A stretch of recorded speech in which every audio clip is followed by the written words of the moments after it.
Okay, so what we're going to do today is help set up the DMX light fog machine setup that we have for our shows. Now, we don't have anything that's too crazy, so we can at least kind of keep it simple. The most important thing is that we maintain everything plugged into the DMX controller, and this is basically the thing that will control all the lights, the fog. You can program this if you want to get a lot more fancy, but for now we just at least want to get the setup correctly. Now, assuming you have all your lights all plugged into power, that should be the easiest thing to start from the beginning. What we'll start from is we want to connect the first DMX cable, and we want to connect it in a way that at least makes sense. Because each of these units can be daisy chained, we don't necessarily have to worry about having the farthest unit away and making it to this, as long as something is connected from one thing to the other. So the way we're gonna set this up is we're gonna go from controller to rotating light to fog machine to stationary light to stationary light. So we'll start here is with our first DMX cable. We'll plug into the unit. We'll then take this over to our rotating light down here. Plug this in, take our second cable, plug this in, and then go over to our fog machine.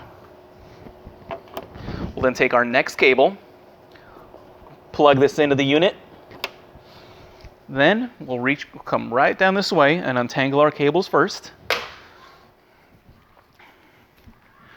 Bring this over to our next light.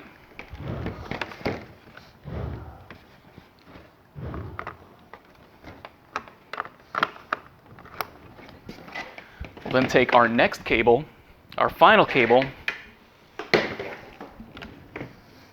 and then plug in this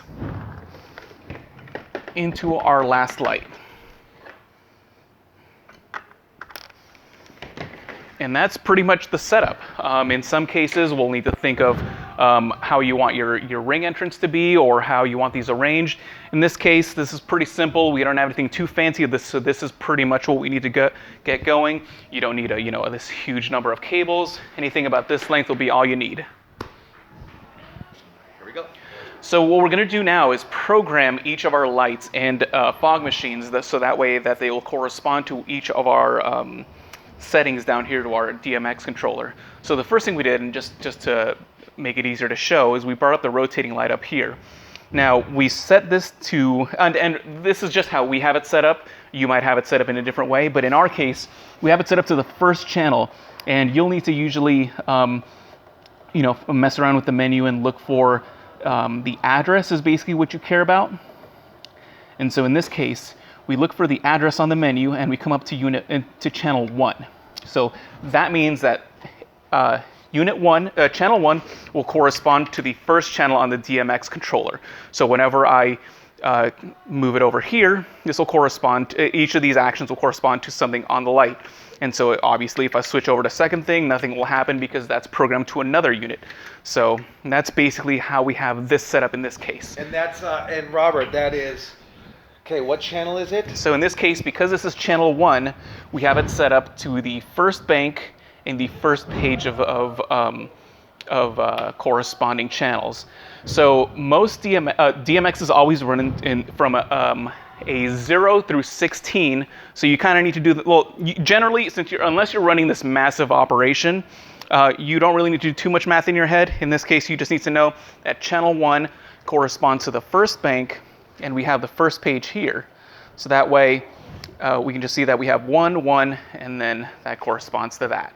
And so if you wanted to add any additional lights or any DMX supported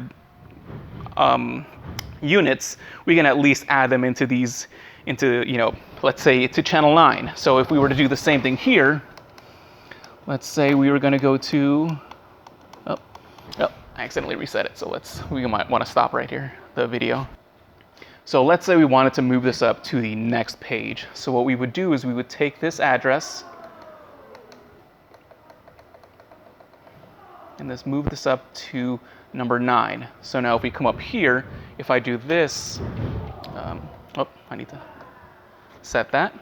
So now nothing happens, and if I move over to the next page, and now because we also have that same unit plugged in the same one, whenever I control this, it'll also hit both of those up. And so there's a lot of ways you can mix and match.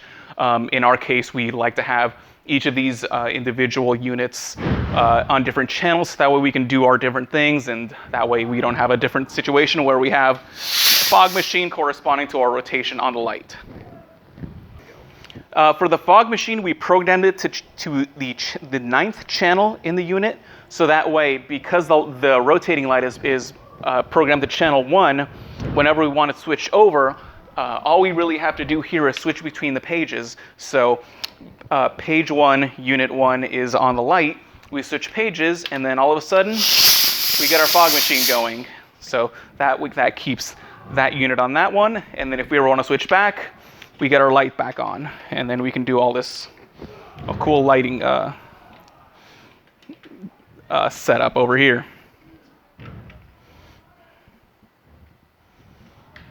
Okay.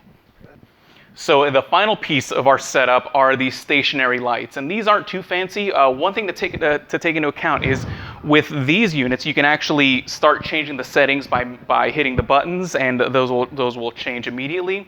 With these units, you actually have to hold down the menu button, and then you'll get a little flashing light right here, and that means that you can now move these around. And so because we already have these set up, we don't really have to do much. So in this case, we have these set to channel 17, which means that whenever we come over to our DMX unit, we basically need to just set up on the second bank and on the first set. And so now if we look over here, those correspond to these lights right over here. And so now we can change the intensity of the color, and then just play around with lighting and all that stuff. So it's very simple. We don't have to do anything too fancy, and it works.